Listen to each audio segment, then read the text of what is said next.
Coming up on Gamers Week podcast. But I really hope they get paid for this. They put the time and the effort into creating one of the best, like you said, Blue, themes of all time. They are icons of that part of the industry when it comes to music as well. So they deserve to be paid for their work, their effort, absolutely, and their content. Mm-hmm. And if this blocks the Halo TV show, I mean, what other music can replace that? It's not going to be making my way downtown, walking fast, faces passing, I'm homebound, while Master Chief was running. It could be. I mean, it wouldn't have the same feel. I would watch that show, though. I probably would too, actually. At least give it a couple episodes and see where it goes. Right. Master Chief, like skipping down the road.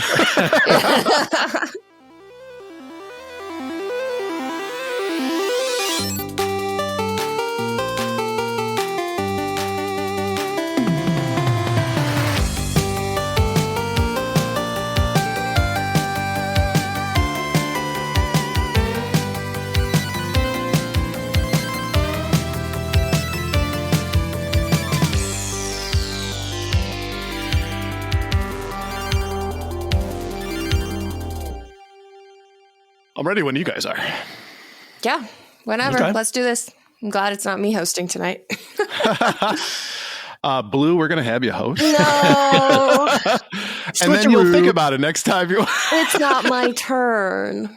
We have to take turns. That's what a team does. But we're going to need you to step up and take one for the team, all right? Now I'm a little concerned what I'm agreeing to. Giggity. Welcome to Gamers Week podcast. Like the name says, we analyze the best, worst, and weirdest headlines of the past week in the video game industry. This is episode 9. Today is Wednesday, February 16th, 2022. I'm Donnie G, and I will be your host for this evening. And with me on my spiritual podcast journey are two Sherpas who need no introduction, but we'll humor them. One was once Blockbuster Employee of the Month, and she stabbed someone who knocked her out of first place in a Mario Kart race. That checks out. Blue, how you doing tonight? I'm pretty good, thanks. How are you? I'm not too bad. What kind of blade did you actually use? Was it like a prison blade all taped up with a handle, or was it just like a pen? No. See, what you got to do is you got to make your own blade from ice so that the weapon disappears and they have nothing they can pin on you. Ooh, that's smart. That's smart. Mm-hmm, mm-hmm. It's not my first time stabbing somebody for Mario Kart. Yeah, I'm never double crossing Blue ever again. Well, if we all met up and like played Mario Kart, I would sit the furthest away from her so I wouldn't get stabbed or hit or anything like that. But based off of the way that you played on our Gamers Man. Hatred Only night, I don't know if you'd have to worry about Okay, that. That's all hey, I'm saying. Shots I've got fired. a little work to do, okay? I don't Mario Kart as much as you guys play. But I do have my own Switch now, so I can practice. Nice. Okay, we'll be expecting a step up in our next game night. You got it. And our other host, Mr. TikTok himself, he used to wear a Speedo, and he once got a hole-in-one while bowling. Ryan, how are you tonight? Extremely skillful, apparently. But I'm doing fantastic. Thank you for asking. So let's go on to our reviews, reactions, and requests. Blaze Knight 0923 says, missed the VIP this week, but the best snow level in gaming is the Snow Globe Village in It Takes Two. Tons of fun snow-themed things that you can do, including a snowball fight with your co-op partner. Hardly Dan says, effing love that intro music. It's great to hear people slightly older than me talking about gaming. What's that, Sonny? What'd you say? Just slightly. Just a little bit. Just a little bit. And Sheriff Snack says, the new demo for Triangle Strategy is much improved. Also, the Warriors games are super fun if you're into that IP that it's based on. I wasn't really into them until I played the Zelda Fire Emblem ones, and I love those. Without those characters, though, probably not. So we talked about It Takes Two, I think, a couple of weeks ago, right? About them getting their TV movie adaptation. Right. Okay. All right. See, everybody's talking about this game. It makes me want to play it even more. You getting the FOMO? I am getting the FOMO. There's a lot of games that I'm getting FOMO. That's just, you keep putting them in the back of the line for the backlog. Yeah, they go in the pile. Yes, they do. Brian, that must be good news to hear that the new demo is for Triangle Strategy is better. Yes, and I definitely plan to jump into it, but I'm still playing Earthbound right now, so that has occupied all of my time. So talk a little bit about Triangle Strategy. I guess they improved upon it. So they had a previous demo out? Yeah, it's a strategy RPG that they're coming out with here. The original demo, as I understand, and I think Blue kind of alluded to, was that it's stuck in the middle of the story. It was kind of confusing, and there was a lot of text to it. So it sounds like this demo solves for a lot of those problems. Maybe they made some changes based off of feedback, but I'm going to take Snacks' word on this one. If he says it's good, I think it'll probably be pretty good. The Snack seal of approval. Love it. That's right.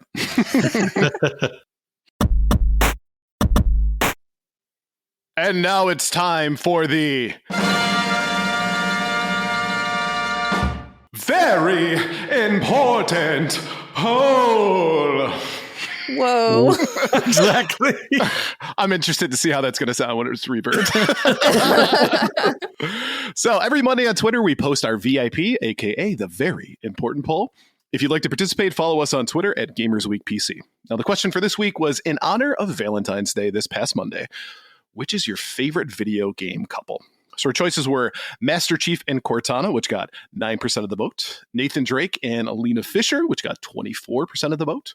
Mario and Peach, which got 29% of the vote. And the winner, Other, got 38% of the vote.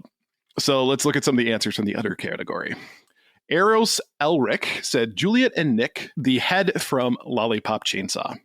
Next up, the Offender blog, Link and Midna.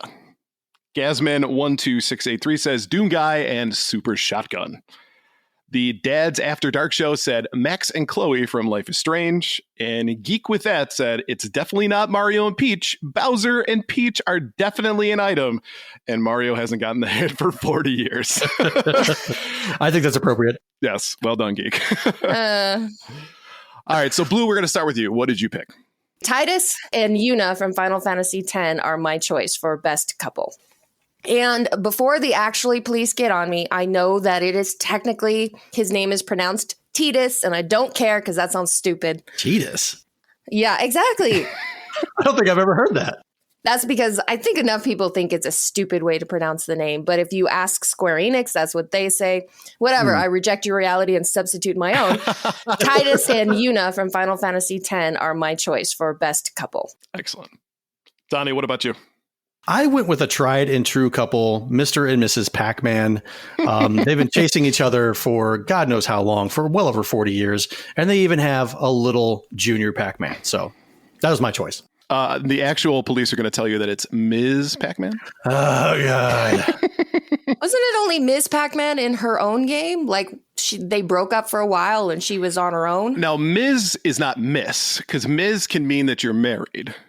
So technically, I think she's always been a Ms., not a Miss or a Mrs.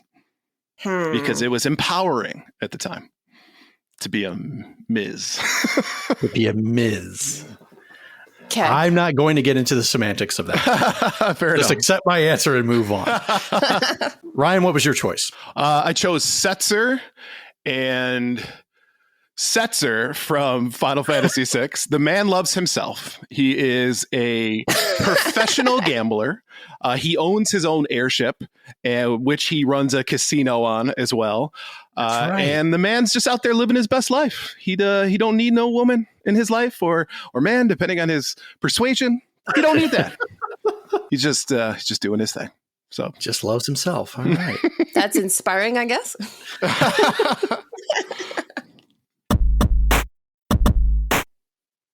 Moving on to our patron shout-outs this week.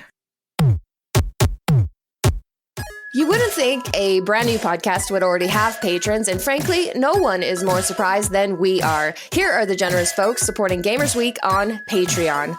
Frank Grande, producer BTW, Steven Sand, Terry Kinnair, Ducks in Disguise, Jim and Colleen, Games with Coffee, Davey PGH, the Red Ox PDX family, including Shannon and Luke, Zach Huge Thanks, Random Retro Dude, Michael Lundeen, Princess Kitty Mew Mew, Mega Retroman, Emo-esque, Ryebread's #1 fan, Fruitcake's #1 stan, The Wizard of Zardoz, Clayman71, Great Saiyaman 81, BNT Zilla Guy, Crunchy Kong, and Sheriff Snacks.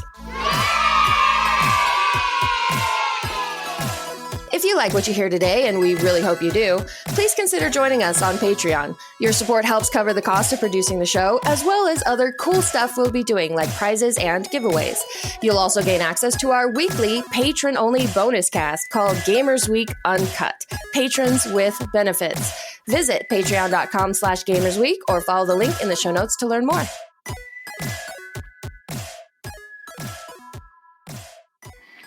Do you want to introduce this as headlines? Do I want to what? Introduce this as headlines. Like next up is our headlines for the week. I was planning on doing that. Oh, okay. I'm sorry. I didn't know. I'm just. There was a pause there. You know? I know. I need to collect my thoughts. Ryan fears silence. It makes him uncomfortable. Awkward. You did it to me again. Bastard. This week on headlines. From TrueAchievements.com, the original Halo composers sue Microsoft over unpaid royalties and could also block the TV show. Halo's original music composers, Marty O'Donnell and Mike Salvatore, are suing Microsoft over unpaid royalties and have also instructed their lawyers to explore potentially blocking the release of the upcoming Halo TV show. In a new report from Eurogamer, O'Donnell and Salvatore claim Microsoft owes them money relating to unpaid royalties from the past 20 years. And after more than a decade of discussions with Microsoft and failing to make any headway, the pair filed the lawsuit in 2020. Microsoft argues that the music was created under a work-for-hire agreement, which would qualify Microsoft as the author. O'Donnell claims the pair licensed that iconic Halo music we all know and love to Bungie, which was then acquired by Microsoft in 2000 before the launch of Halo Combat Evolved. O'Donnell and Salvatore say they were recently angered over Microsoft failing to credit them for the music in Halo Infinite. They're re-recording all the music for Halo Infinite, and as far as I can tell, they're not even crediting us, O'Donnell claimed. I mean, part of our contract even said, if you're going to re-record any of our stuff, you need to contact us, talk to us about it, or give us some sort of information. And we've heard nothing. That is interesting. I'm not surprised. This seems like a very Microsofty move for them to just be like, no, we own it. We're the authors because it was created under license. It's like, okay, sure you were. But the thing that I don't really get is if you have these guys, these two guys that have penned arguably one of the most iconic video game themes ever made. Indeed. The original Halo theme. Like everyone here knows how good it is. I bet you get little goosebumps on your arms just thinking about it, right? Absolutely. So why are you fighting with these guys, Microsoft? Why don't you want them on your team to create more iconic themes? What's the big deal? Bring them into the fold. If you can get away with not having to pay or compensate somebody from a big business perspective, I think that's where their head's at. This doesn't make any sense to me. If you have a contract in place, and from what they're saying, they had it with Bungie first. So when Microsoft buys Bungie, that contract should still be in play no matter who buys the company. It makes me think that if Microsoft's fighting us, they might, or they are assuming that they have a legitimate claim to all this stuff. I mean, if you think about this, if they were going over the documents and took a look at the contracts and everything, and it was obvious that they owed these guys, they would have hushed them up, slid it under the rug and said, have a great day, enjoy your money. But something tells me is that it's a piece of gray area when it comes to this content or the IP for these songs that Microsoft's going, we can squeeze this a little bit. But does that make it right? Probably not. But two, when it comes to Microsoft, they are a multi-billion-dollar company, right? Mm-hmm. Yes, their lawyers are bigger than O'Donnell's and Salvatore's lawyers. Right. So I'm curious as to how this will come out. Now, the one thing I don't like is that it could potentially block the TV show, and all of these Halo fans are going to suffer as a result of that. That's, to me, is not a great thing. But to be honest with you, that sounds to me more like a legal tactic than something that they would be legitimately looking to pursue long term. So, but I really hope they get paid for this. They put the time and the effort into creating one of the best, like you said, Blue, themes of all time. They are icons of that part of the industry when it comes to music as well. So they deserve to be paid for their work, their effort, absolutely, and their content. Mm-hmm. And if this blocks the Halo TV show, I mean, what other music can replace that? It's not going to be making my way downtown, walking fast, faces passing, I'm homebound, while Master Chief was running. It could be. I mean, it wouldn't have the same feel. I would watch that show, though. I probably would too, actually. At least give it a couple episodes and see where it goes. Right. Master Chief, like skipping down the road. But I mean, that's what I'm saying. If you hadn't been fighting with these guys for the past 20 years over royalties, they could have been part of the Microsoft game family. Oh, yeah. Writing amazing themes for your games for the past 20 years. This makes zero sense. Microsoft has screwed this royally. For sure. I mean, if you think about it, too, they could have brought them on in a stipend and made them ambassadors of the brand. And people would have eaten that up. You know, the original composers of this music. They go to conferences and all this good stuff to, again, be an ambassador of the Xbox brand. And they missed it. They really screwed the pooch on that one. This did not have to come down to this. Right. Nope. And now you're kind of souring everybody in the games industry that loves Halo, saying, oh, this is what you're doing to the little man, Microsoft? I don't think so. Right. And the fact that this has been going on for 20 years. 20 years. Imagine that payday, though. Well, yeah, the size of what it must be now compared to what it would have been if they just handled it properly at the beginning. Right. Yep. And they sue for damages and all that kind of stuff. So what you could say is, oh, well, you know, conceivably, this is how much this money would be worth to them if they had, say, invested it or whatever. So they could probably get more out of this lawsuit than they would have if they just paid them. Crazy. Yeah. All right, next up from IGN, Capcom's Mystery Countdown seems poised to announce Street Fighter 6. Capcom has launched a new website that is teasing an announcement for this weekend. The countdown page, which gives no further information as to what it may be for, is set to end on February 20th at 10 p.m. Pacific Time or February 21st at 1 a.m. Eastern. It's important to note that the Capcom Pro Tour 2021 season final is set to end next weekend, meaning this very well may be an announcement for Street Fighter 6 or something else in the legendary fighting series. Street Fighter 6 was part of a massive data breach at Capcom alongside Dragon's Dogma 2, the Resident Evil 4 remake, Monster Hunter 6, and more. It's also possible we may learn more about the DLC for Resident Evil Village, Monster Hunter Rise's Sunbreak expansion, or even the possible remaster of Marvel vs. Capcom 2. So I hope it's both Street Fighter 6 and the remaster of Marvel vs. Capcom 2. That's what I hope is coming up. I'm going to guess it is going to be Street Fighter 6 because the series is having their 35th anniversary this year. Oh, that's a good point. That's a good point. So, yeah, that has my vote. What I hope it's not is I do not want a remake of Resident Evil 4. Well, you know they're going to do it. I know they are. They remake all of their games. They should instead focus on like Code Veronica instead. That one needs a little more help. But Resident Evil 4 was practically perfect at the time. It feels a little dated now, maybe. So give it a remaster if you must touch it. But I don't see how a remake will do anything other than ruin what made Resident Evil 4 great in the first place. So when you say remake versus remaster, would you consider what they've done so far with the Resident Evil 1, 2, and 3 a remaster or a remake? Oh, no, those are full-on remakes. They barely resemble their original games.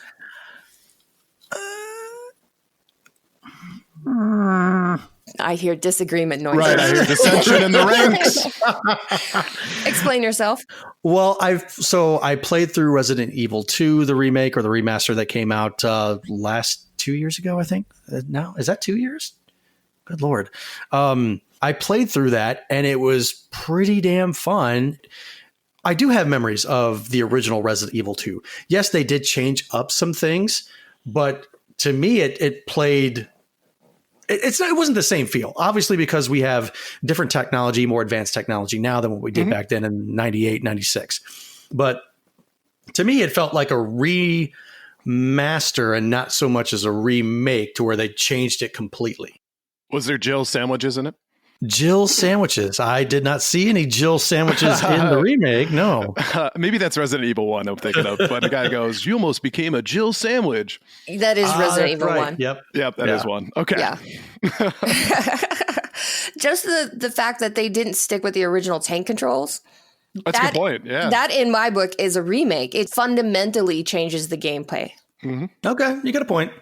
You know what's crazy to me though is that we're coming up on Street Fighter 6, and how many Mortal Kombats have come out?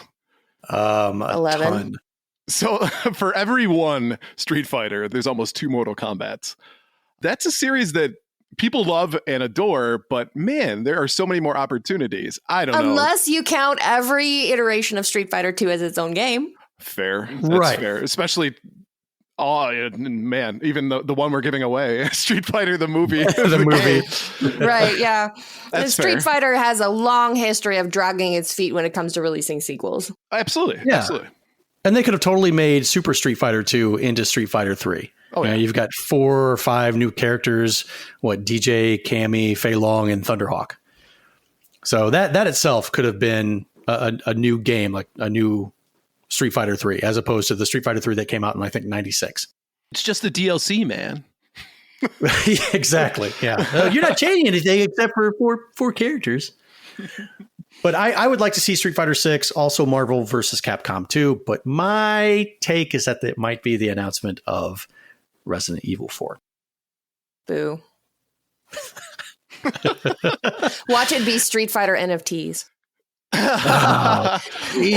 Or they do Street Fighter 2 35th anniversary edition. It's like, what can you possibly change? Right.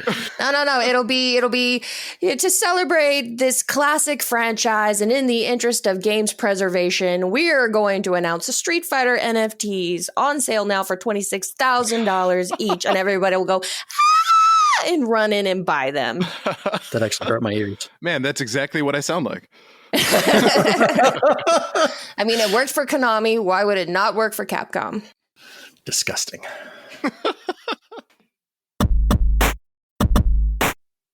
All right, next up from Nintendo Lite, the Lord of the Rings video game rights are up for grabs. Anybody got any cash lying around? I got $350. Yeah, I got $350 and $2. Great. The rights to make video games based on J.R.R. Tolkien's fantasy world of Middle-earth are going up for sale. Variety has reported.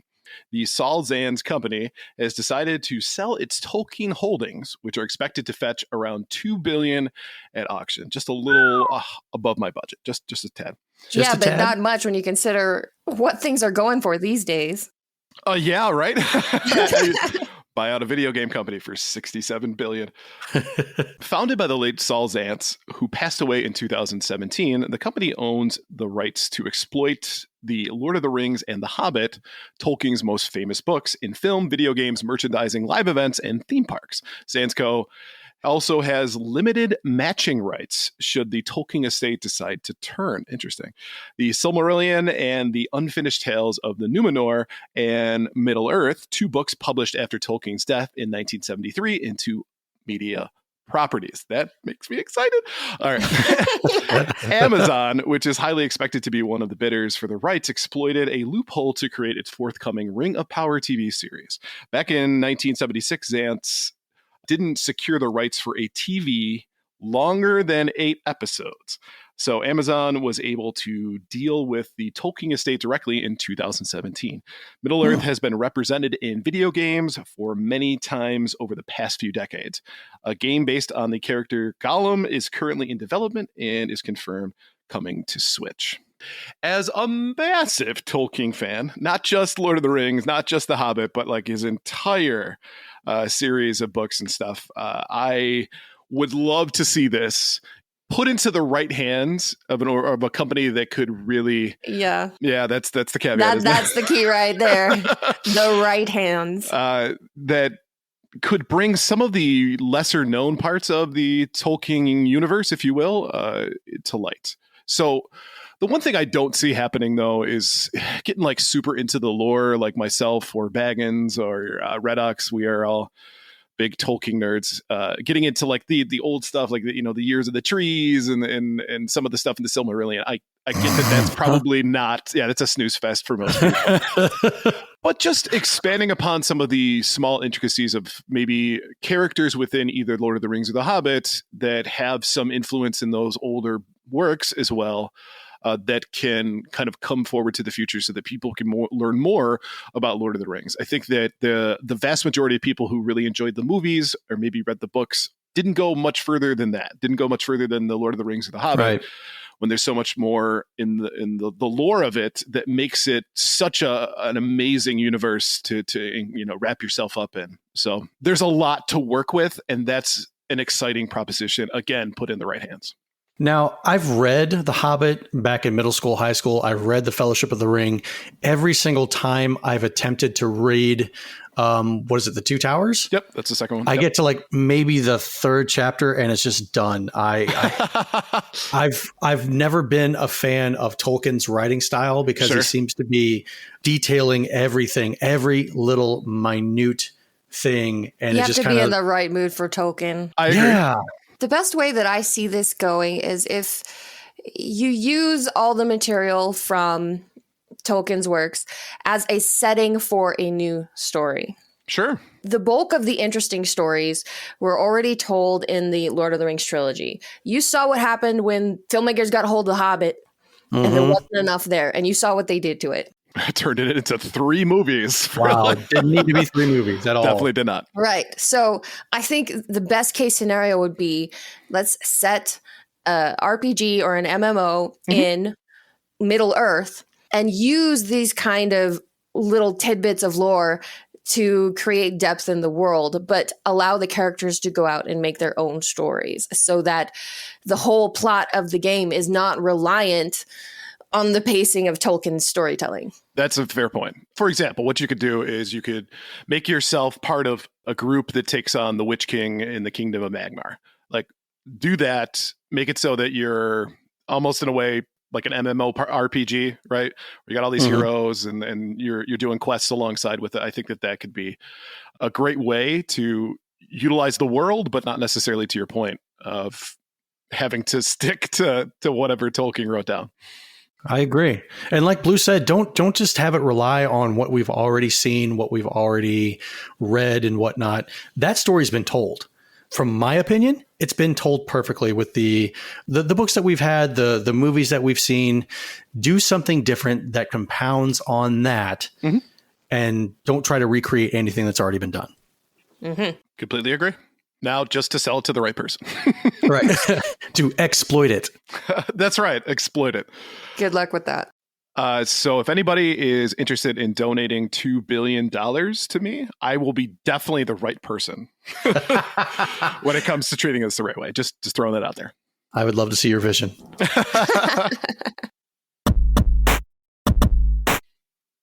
From GameSpot, Valve warns tinkering with the Steam Deck could end your life. Valve's Steam Deck, the company's upcoming portable PC that shares more than a little DNA with the Nintendo Switch, is an impressively compact and tightly designed machine, but it could also apparently kill you if you are behaving recklessly. What? It's built in a very specific way, and although you can open it up and swap out some of the internal parts, Valve is strongly recommending you do not do that. It just might cost you your life. That's because damaging the machine's internal battery could cause it to catch fire. But if you really are determined to tinker with the Steam Deck, a new teardown video from Valve will show you how to do it. Specifically how to open up the machine and swap out the machine's thumbsticks and SSD. While the thumbsticks aren't too much of a hassle to replace, Valve specifically warns against swapping out the storage drive. Instead, Valve recommends using the machine's built-in micro SD card slot to expand the Steam Deck's storage capabilities. That's because off-the-shelf SSD replacement could consume more power than the original drive, causing overheating issues and reducing the Steam Deck's battery life. It's gone from the Switch killer to just the killer. Now, when I was reading this, I imagined you're playing the Steam Deck and all of a sudden you're doing something nefarious on you or on it, and all of a sudden like a little switchblade pops out from the side and just kind of cuts your fingers, and you're like, what the hell? And you're bleeding all over the place, and the thing just contracts back into it, and it's like nothing ever happened. How dare you play illegal ROMs? Get your finger chopped off for that one. That's a paddling. That's a paddling. Yeah, I do like how it's really not that big of a deal. The battery could catch fire. It's not like it's going to blow up and consume your whole house within 1 second. Or could it? Unless you live in a house with a lot of gasoline just lying around. Okay, that's fair. For comedic purposes. Yeah, but I do like how this headline is written with the extreme worst case scenario in place. It could catch fire and end your life. Yeah, that's like a clickbait article. Yeah, but then I also like this could kill you, but if you insist, we'll show you how to do it. And do their own teardown video. I guess because they know that people are going to do it anyway, so you may as well show them. But I think that this is BS in a way, right? I get it. They are right. It would definitely overheat your battery, but more than likely your battery is probably just going to expand and it's going to reduce the life of it. So what they're trying to do is basically deter people from opening up their Steam Deck. It's like, we really wish you wouldn't, because that means that obviously you can do a lot more to the deck if you wanted to when you jailbreak it. So it's just their way of saying, oh, well, you probably don't want to jailbreak. You don't want to risk it, right? They have met people, right? Yeah. Especially internet people. But because people are litigious in nature, I think that this is, they're trying to head this off at the pass. And let's just say some jackwagon goes in there and says, I'm going to replace my SSD. Boom. And it blows up. And he's like, I'm suing. No, sir. We have this video that shows you completely that you're not supposed to do this. But if you are, we're not responsible. And I think that's what they're just trying to cover their own ass. It's a CYA, if you will. Yep. Petition to make jackwagon the term of the day. Absolutely. And in that accent, I think you should talk in that accent for the rest of the episode. Man, let me tell you about our new releases, man. You got some got this coming up. Tell you what. Donnie G. Redneck. Oh, no. I like it. Oh, no. Yes. See, if you podcast long enough together, you start getting new nicknames. And that's one of them now. Redneck. So I got to start drinking like PBR and wearing cut off jean shorts. You don't do that already? Not cut off jean shorts. Oh, but no, come on. Let's be honest. You've got jorts. I know you've got jorts. I do. I've got jorts, but not cut off. I didn't cut up a pair of jeans and turn those into shorts. Oh, come on. You got the fray and everything. Nope, I do not. It's just a little bit too short in the back, so you catch the bottom of the butt cheeks. I was saving that for TikTok, Blue. I can't believe you spoiled that. Spoilers. Sorry. And it's got that outline where your skull can sits in your back pocket. This keeps getting better and better. So why don't we go ahead and jump into our top 3 releases for the week? All right, first up is King of Fighters 15. See? King of Fighters can release games. Platform is PS5, Xbox Series X and S, PS4, and PC. Since its debut in 1994, the KOF, or King of Fighters fighting game series, has been driving the world to new heights of excitement with its appealing characters and unique game system. 6 years have passed since the last title in the series, and now King of Fighters 15 surpasses all of its predecessors in terms of graphics, systems, online experience. The latest KOF saga continues, and this time the story is coming to an explosive climax. Phrasing. Yep. I think that Blue just saw that and was like, you know what? That's the one that we're going to play. Hey, I copy and pasted it directly. There's no editorializing there. Right. Those weren't her words. Those were somebody else's. Yep. Somebody else wrote that. Sure. Next up is Total War Warhammer 3, which the platform is PC only. It is the cataclysmic conclusion to the Total War Warhammer trilogy. Rally your forces and step into the realms of chaos, a dimension of mind-bending horror, where the very fate of the world will be decided. Will you conquer your demons or command them? And I think the one that Blue is probably most excited for, Horizon Forbidden West, platform is PS5 and PS4.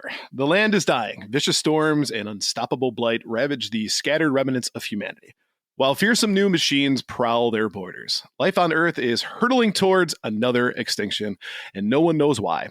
It's up to Aloy to uncover the secrets behind the threats and restore order and balance to the world. Ooh. So yes, on this list, I'm most looking forward to Horizon Forbidden West. It is one of the biggest releases of the year, perhaps the biggest, depending on how Elden Ring turns out, which fingers crossed, it turns out well. But I am not getting this right away because I still have to finish the first one. I'm so disappointed in you. I'm sorry. I didn't make it in time. So I will get it when I have time for it or when I see it on sale. But I am looking forward to playing it. Did they listen to the fans this time when it comes to how people look? I think they stuck to their guns. I don't know if you remember, there was many months ago. I remember. Oh, yeah. Where Aloy was prettied up, put makeup on and stuff. And she was, eyeliner and mascara and all that. That was one guy who I would hazard a guess that he's an asshole. And if you're listening, you're an asshole, sir. Right. Yeah, I'll tell him to your face. Come and talk to me. But yeah, it's a post-apocalyptic world where you have to fight every day for survival. And then he's complaining that Aloy actually looks like she runs around and fights, machines for a living just to stay alive. He thinks she should have been prettied up and looked more feminine and all that kind of stuff, and did a artistic render with her looking like a damn Instagram model. So that is a stupid thing.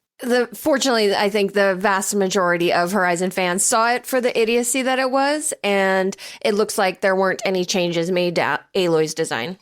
Yeah, I've not played it, so I briefly saw the controversy, and the guys were like, "Oh, we want the girl to be pretty," and everything. Like, what does it matter?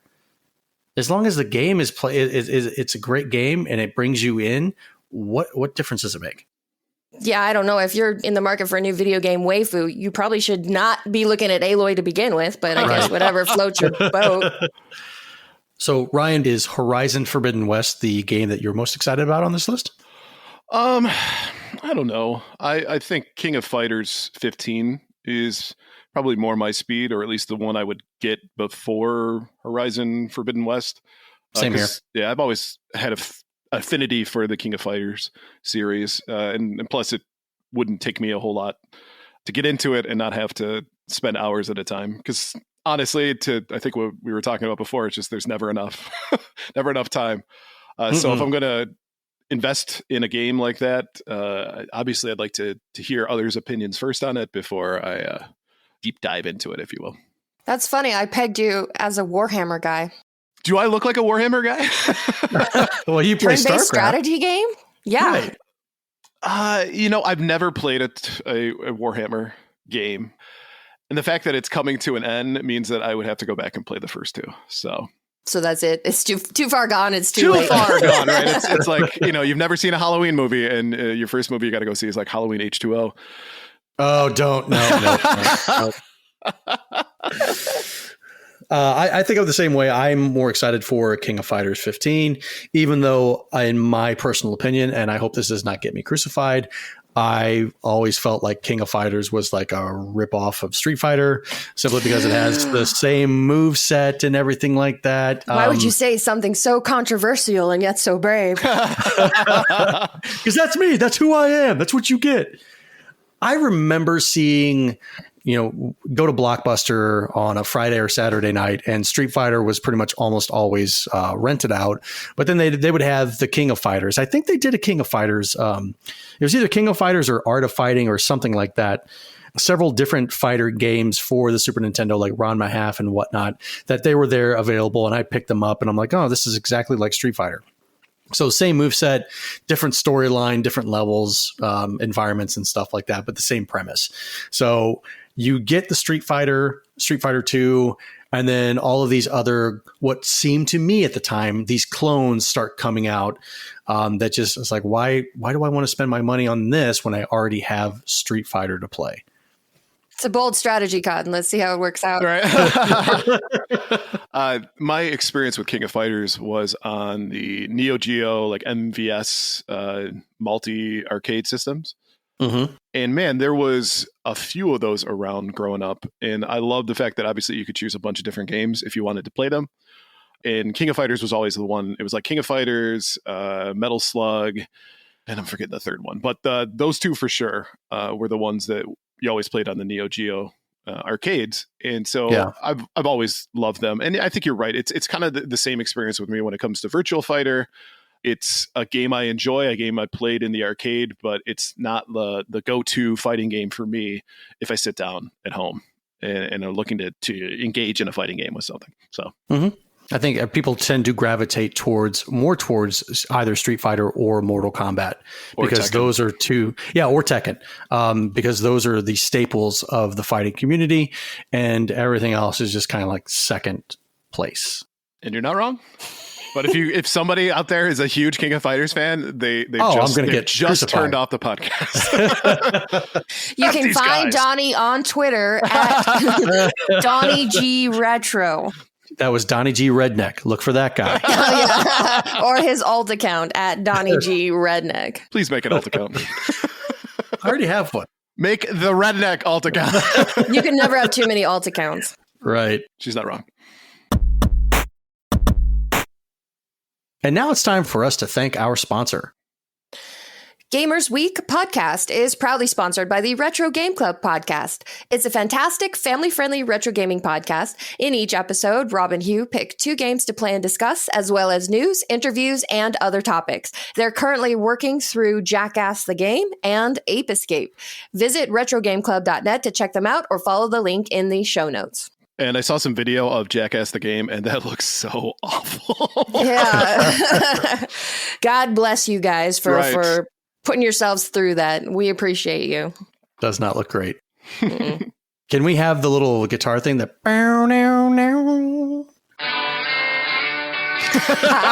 That's a good idea. I'll find it. All right, sweet. I don't know. I think Donnie's rendition was just perfect. Well, Donnie G Redneck, I got the, he's got my the repertoire. twang. So guess what, people? We had a giveaway recently. Didn't we, Ryan? We did. On Friday, the release of last episode, we opened up entries for a giveaway for the Sega Saturn version of Street Fighter, the game, the movie, and we are proud to announce our winner of that contest. Now, we will be announcing this officially on Saturday. We'll put up a video of me going through and utilizing random.com to pick out the winner, but we would like to announce now that Retro Amigo is going to be getting a copy. Yay! Woo. So please, if you listen to this on Friday, do not at him right away. Wait until he at least tells us that he knows that he won. And then we can throw him a bunch of congratulations. But thank you so much for supporting everybody who did enter into it. And quite a few people who wanted this game. So congratulations to our winner. And then thanks for everyone's support. Yeah, and if you ever decide you don't want it, call me.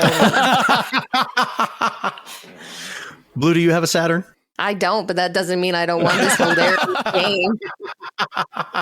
Just to sit on my shelf and laugh at. That's great. That's what I'm doing right now. What, just looking at it and laughing? You got it. Literally at this very moment. Nice. So on to our main topic of the show. From VGC, up to 1,000 digital-only games will disappear when Nintendo closes its 3DS and Wii U stores. Up to 1,000 digital-only games will no longer be available for purchase when Nintendo closes the Wii U and 3DS eShop stores next year, VGC analysis shows. Although users will still be able to re-download their previous purchases for the foreseeable future, from March 2023, it will no longer be possible to use credit cards in the stores. And from August 29th, 2022, it will no longer be possible to use eShop cards to add funds either. After this point, some of the Wii U's and 3DS's eShop library will still be available as physical releases or via other systems. However, a significant number of eShop games were only released digitally, and a large portion of these games will be platform exclusives. It's these titles that will effectively disappear for good. The closure of the Wii U and the 3DS eShops will also mean the termination of the final systems to support the Virtual Console service. According to Nintendo's own eShop data, there are 842 digital Wii U games currently available to download in North America, 838 in Europe, and 684 in Japan. These figures, of course, include download versions of retail games and Virtual Console titles. When these titles are removed from the data, you're left with 450 digital-only eShop games in Europe and North America, which will no longer be available after the store closes. Some of the more notable Wii U download-only exclusives set to disappear for good include Dr. Luigi, Mini Mario and Friends, Amiibo Challenge, and Pokemon Rumble U. The scale of the impeding eShop closure impact is significantly larger on the 3DS due to its far greater library of games. According to Nintendo's eShop data, there are 1,331 3DS digital titles available to buy in Japan, 1,075 in Europe, and 1,099 in North America. While many of these games will still be available on other systems, the 3DS's two-screen layout means it has a healthy number of exclusive titles. These include 3D enhanced re-releases of a number of classic games, including Nintendo's 3D Classic range, which offered stereoscopic versions of games like Excitebike, Kid Icarus, and Kirby's Adventure. Other notable examples of games that are download only and exclusive to the 3DS and such will essentially be gone forever include Pocket Card Jockey, Pokemon Battle Troise, and Harmo Knight. While store closures on other platforms such as PlayStation and Xbox can be somewhat negated by emulation on modern consoles, the unique hardware of both 3DS and Wii U means this is not realistically a road Nintendo will be able to take in the future, not without sacrificing some of the experience at least. That's why for game preservation, the ramifications of the eShop closure will have the potential to be large. The Wii U is just a decade old. That's 1 year older than the PS4, which could be considered a very early time to pull the console's entire digital library. Realistically, this may not be the last time we see the closure of large digital stores like this, and no system is immune. The Wii sold 101 million units, and it no longer has a digital store. Who's to say the same won't happen with the Switch in the future, despite its own popularity? So, do either of you own a Wii U? No. Yes. My man. Well, again, it's not mine. It's my son's, who he got for his 5th birthday a long time ago. Wow. He plays it very sparingly now. He more so plays the Switch or his PC that's currently in his room, or the PS4 or the Xbox One, whatever. Right. But more so, I'd say his PC. So the Wii U gets very little love in our house anymore. Makes me sad.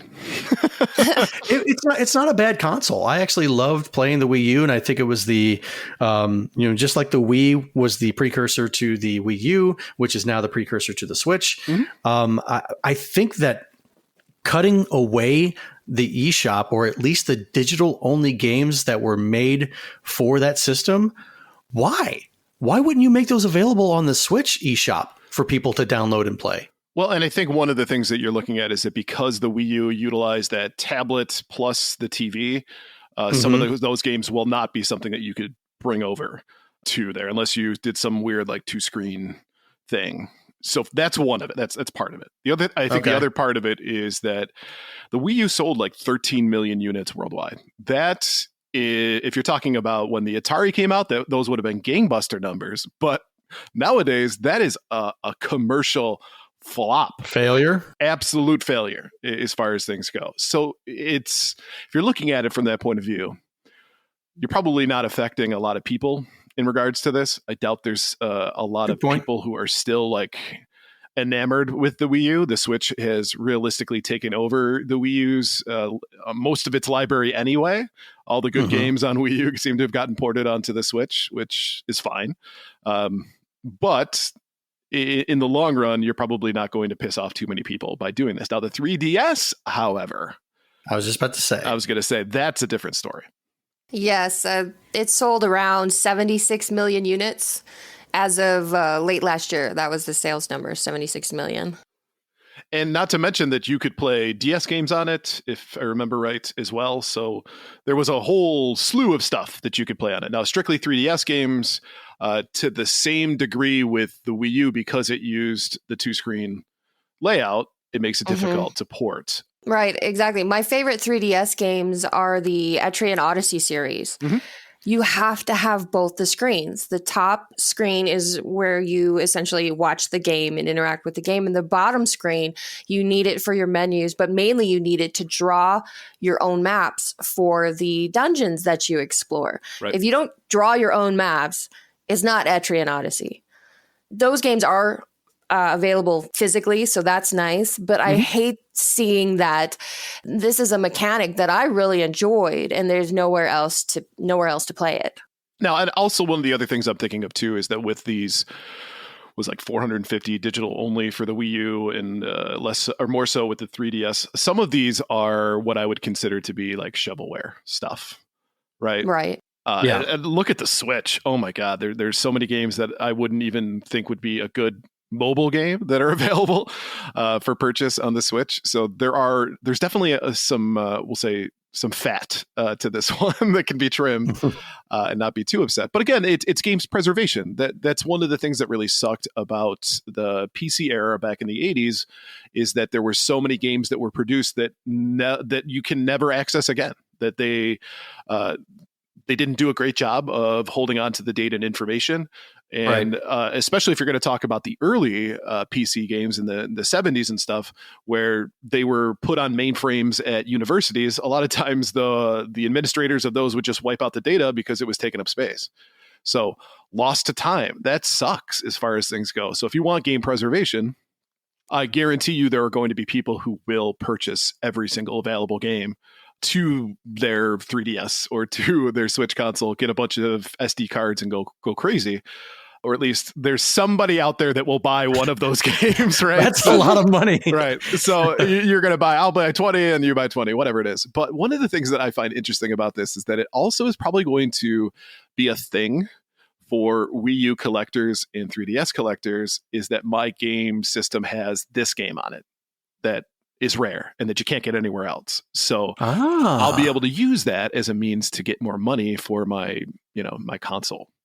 Okay. That makes sense. I remember when Flappy Bird, I'm bringing this up again, the developer of Flappy Bird got annoyed with how successful it was, so he took it off the marketplace. That's a weird thing to get annoyed by. Right. I guess he was in a taco is what I'll say. I can't handle success. And so there was a point when that's happened and people were selling their like iPhones and Androids to say, hey, I got Flappy Bird on it. You could, pay me extra money because I have a game that you can't get. I think will probably happen with this as well. Maybe. And if Nintendo was still making money from the eShops on the Wii U and the 3DS, they wouldn't be closing it. Mm-hmm. I came to the 3DS library really late. I just got my 3DS a couple years ago. So then, of course, I ran to the eShop and I picked up as many games as I could afford to get. Mm-hmm. But it takes time to build a library. And they stopped updating that shop, I think, 2 years ago anyway. It's just been static. There's some old thing on the homepage that has to do with like Halloween games on sale. And it's just, as far as the eShop is concerned, it's been Halloween for about 2 years. So if you're not going to update it, you may as well close it. But it's one thing for people to get upset that Nintendo is taking away something they weren't using anyway. Right. That's a weird thing to get upset about. Right. But, on the other hand, it does suck that these games are going away. And Nintendo is one of the worst companies when it comes to accessibility for their library. They would rather sue people to keep people from playing ROMs. They're going to, do copyright strikes on YouTube channels that have their music up. Not that they've offered their music to you anywhere else for you to listen to, but nobody's going to listen to it unless we say so. Nobody's going to play the game unless we say so. And we'd rather let it die than let you guys play these games. So it is interesting that Gary Bowser just got sentenced to 40 months in prison for his role in the Nintendo hacking case.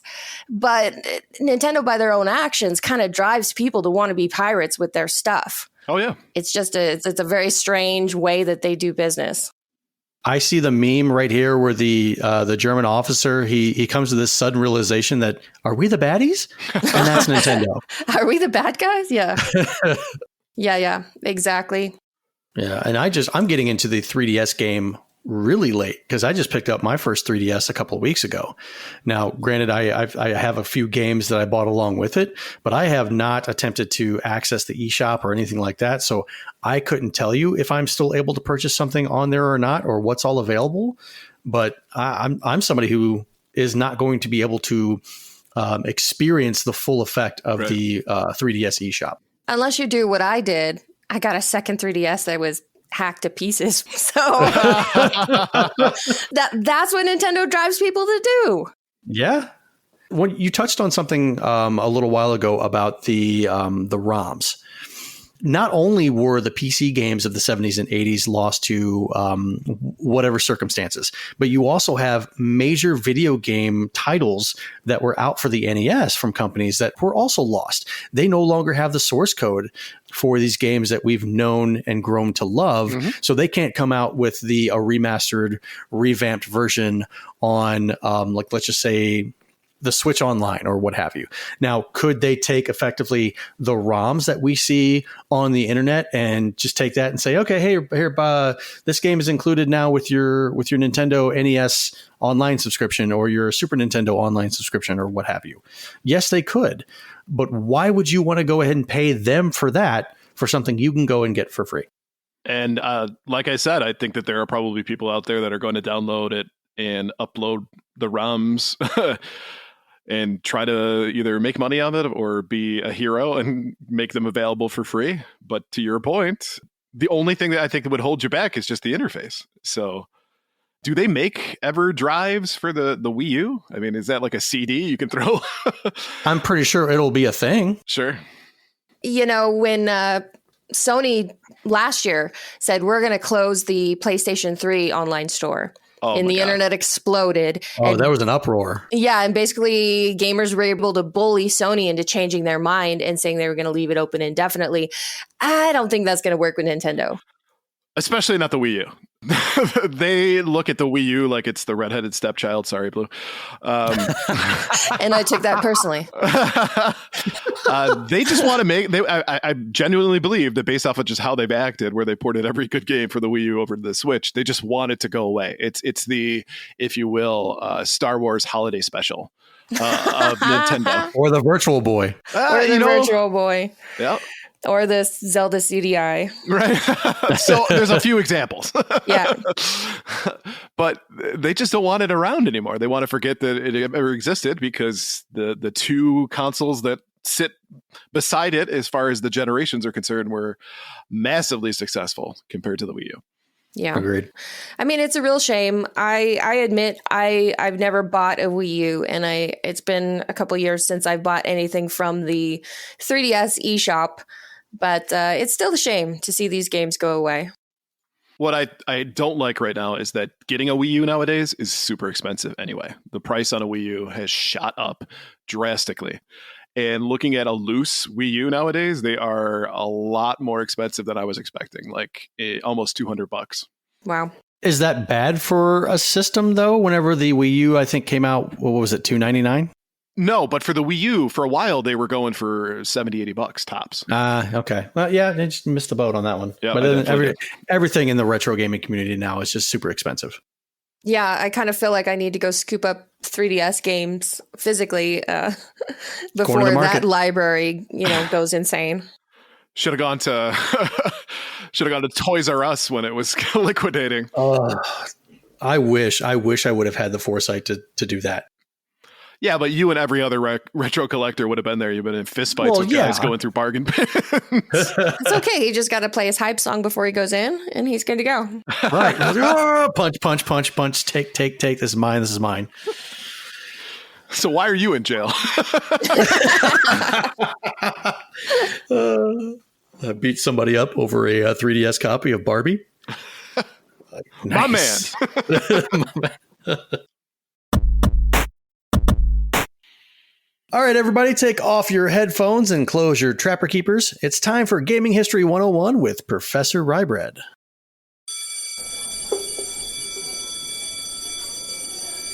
Well, thank you for coming, students. Please take your seats. Welcome back to Professor Ryebread's Gaming History 101. In today's lesson, we will be going to discuss one of my favorite genres in video games. Today, we'll be discussing the early history of the console RPG or role-playing game. So, next question, why cover this today? So for one, RPGs are some of the most well-loved and prolific games on almost any console now.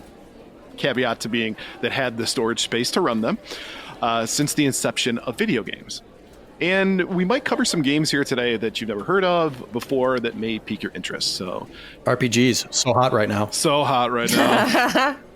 So first of all, let's define what an RPG is. So Donnie, Blue, how would you define an RPG?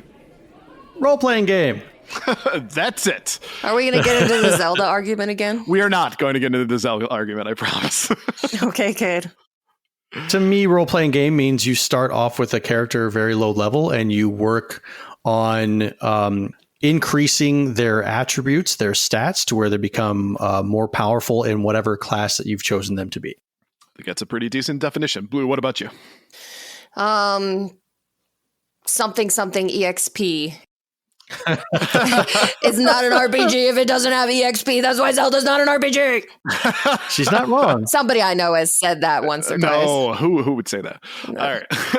So if we look, though, at the official definition from Britannica.com, a role-playing game is as follows. It's an electronic game genre. That's really... Electronic games. That sounds about as quaint as Encyclopedia Britannica. Right. In which players advance through a story quest and often many side quests for which their character or party of characters gain experience that improves various attributes and abilities. So, in a sense, that's what an RPG is. I'd imagine many of you are familiar with it. Not everyone is a huge fan of the genre, but I definitely am. So now if we look all the way back in time when RPG video games were first being coded, they naturally pulled from the most popular tabletop RPG of all time, and that, of course, being Dungeons and Dragons, which focused on a small band of heroes traversing a fantasy landscape full of magic and hand-to-hand combat. Have either of you played D&D back in the day or recently? I am proud to say that yes. Back in middle school, high school, I did play D&D. I mean, it was full of demons, so of course I didn't play it. Fair enough. You are forbidden. It was a game. Of course I didn't play it. So if you've never played D&D, which this is for you, Blue, you're likely familiar with some of the tropes that are still staples of the genre even today. So things like experience points, levels, stats, hit points, weapons, armor. Those all come from that Dungeons and Dragons game. So the first RPG that was ever produced in 1974, which ironically came out the same year that Dungeons and Dragons did, was just called D&D. Just those letters. Very, very inventive. And it was basically just 16 kilobytes and included basically a limited word parser command line, which if you're familiar with old school computer RPGs, that's where you type in go north, go south, pick up whatever, attack wizard. Yep. So you would actually type in the commands. And then there was also character creation, store to purchase equipment, combats, there was traps to solve, and one dungeon to explore. So very limited. But D&D became pretty popular among circles. So if we're talking about the time in which it came out in universities, and it was shared across like the beginnings of kind of internet. It was transferred between mainframe computers at several different universities, and that's where it started to gain kind of a cult following. The first D&D game helped spawn a whole slew of computer RPG games, but it wasn't until a game called Akalabeth, World of Doom, and I'm sure anybody who's a big fan of Tolkien and the Silmarillion just squeed, because Akalabeth is a story in the Silmarillion, was released in 1979 by a high schooler from Houston suburbs by the name of Richard Garriott, and the genre started to really gain momentum at that point. And the game itself was just a wire-framed first-person dungeon crawler that eventually sold 30,000 copies. And that was big, big money back in the day, which actually led Garriott to program sequels such as Ultima and Ultima 2.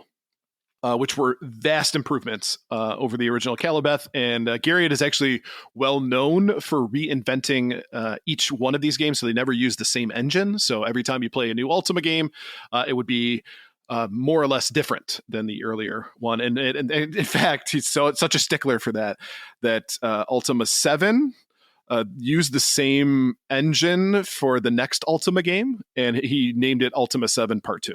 So... and that's what you kind of want. You want to see that progression and differences whenever you have one game to the next. Absolutely. And one of the things, too, is the technology was always improving by leaps and bounds, especially back then. So the capabilities of those programmers increased as well. Hey, Madden, take a cue. This also, though, inspired other developers to create games like, for example, the Wizardry series, which was created by Robert Woodhead and Andrew Greenberg. But eventually, the success of the RPG made its way to Japan, where I don't know if you've heard of this guy, Yuji Horii and Koichi Nakamura were hired via a programming contest. So similar to what Zuckerberg does to bring on people to his company, they were doing back in the day. They created the well-loved Dragon Quest series for the Nintendo Famicom on behalf of a company you might know as Enix. So the game was eventually a success, but at first it was not. It was not doing well in the marketplace, but the owner had connections into a lot of Japanese manga magazines. So they did like an entire article that was published in a Japanese manga, which really picked up as far as the Dragon Quest series was concerned and just exploded to the point where it was eventually ported to the North American Nintendo Entertainment System under the name of Dragon Warrior. There was copyright issues, right?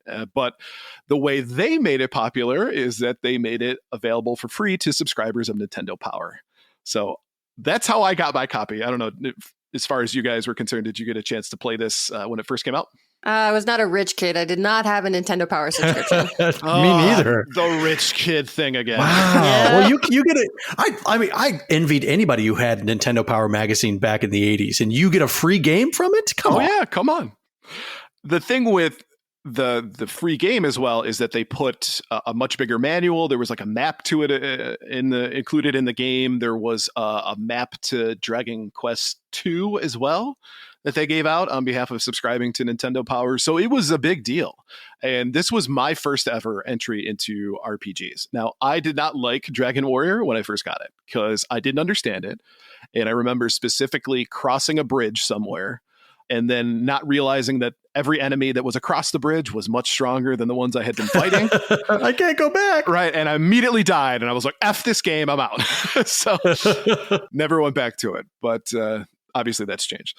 So influenced, though, by this success. So if you notice here, it's like one game was successful, it influenced another. Another example of influence by for Dragon Quest and Wizardry was a gentleman by the name of Hironobu Sakaguchi, who planned to go back to school after completing his last game. He had actually left school to join Square, so he developed Final Fantasy for the Famicom as his last hurrah. There's a rumor out there that Square was like failing as a company and this was their last hurrah, but realistically it was just Sakaguchi was going to go back to college. So it was his version of what final meant when it came to Final Fantasy. So the game obviously followed a pretty simplistic nature like you saw with the Dragon Quest games, but it wanted to incorporate some elements from Wizardry, like allowing you to customize characters the way you wanted. Now, similar to Dragon Quest, its success, ironically enough, stemmed from publishing an article in a popular manga magazine. So again, there seems to be a lot of themes here when it comes to these games. So, but this success allowed Sakaguchi to stay on with Square and produce many sequels to the series. Now, in Japan, RPGs became a mainstay of the video game industry, but only really saw moderate adoption in the West. It wasn't until Square's mega smash hit Final Fantasy VII would players in the West widely adopt the genre. Really? Yeah. So for the most part, there were good sales, when it comes to RPGs, but it wasn't something where it was gangbusters. This was not at the top of the sales charts in the West. A lot of it was, obviously fighting games or platformers, stuff like that, action-based games. And really the Final Fantasy VII is what opened the door for more and more RPGs to come into the marketplace. So that's also some of the reason why we only saw limited releases of RPGs. So, for example, Final Fantasy VII, I don't know if you remember that coming out as a kid and going, whoa, what happened to the other Final Fantasies? We had 1, we had 2, and we had 3, and now we have 7. So if you look back, 2 and 3 were never released in the West, and 5 was never released in the West. So we missed out on 3 games because they just weren't as popular. Well, when you say that they weren't released in the West, people know Final Fantasy II for the Super Nintendo, Final Fantasy III for the Super Nintendo, but obviously those are different in Japan. Right. They're 4 and 6 in Japan. Right. Yep, exactly. So Final Fantasy VII kind of opened the floodgates, and now RPGs are a widely accepted and a widely beloved genre that continues to be very strong here today. So what we're going to do, though, is we're going to end the lesson here on RPGs because wanted to cover the early history. I could go on and on and on about the difference in Western RPGs. Yes. Turn-based versus action and all the other things that came after it. But really, this was the influence when it came to that particular industry. So to kind of send things off, thank you for attending today's lesson. Just a reminder, if you have ideas for a story you'd like to hear, send us a message at gamersweekpodcast@gmail.com, and we might feature your suggestion. Is this going to be on the final? It's always on the final. It's a progressive cumulative final too. So you're going to have to remember all other 8 episodes. Oh, Jesus. That's going to be a big final. Oh, yes, it will. And you know what? No, I got nothing. All right, we're going to go ahead and wrap up this episode of the Gamers Week podcast. Thank you for listening to episode 9 of Gamers Week podcast, and a big thank you to the Retro Game Club podcast for sponsoring this episode. Don't forget to check out their links in the show notes. And if you want to connect with Gamers Week, you can follow us on Twitter at GamersWeekPC. Email us at gamersweekpodcast@gmail.com. Check us out on Twitch at twitch.tv/GamersWeekPodcast. Visit our merch store at, drumroll please, gamers-week-podcast.creator-spring.com. Or if you want to do it the easy way, follow the link in the show notes. Join us on Patreon at patreon.com/gamersweek. Also, what's our TikTok handle? I was on mute. Oh. Our TikTok handle is at GamersWeekPC. Finally, since you made it all the way to the end of this episode, please leave us a rating and review to let us know how we did. We really do value your feedback. And while you're there, consider subscribing on iTunes, Spotify, or your podcast platform of choice. Now say goodnight as Donnie G. Redneck. Man, good night, man. I'm going to go and kick my feet up, take my boots off, scratch my feet and drive my flakes all over the place and have myself a nice PBR. Sorry, I just threw up in my mouth a little bit. Good night, everybody. Yeah. Let's end it there. That's a good.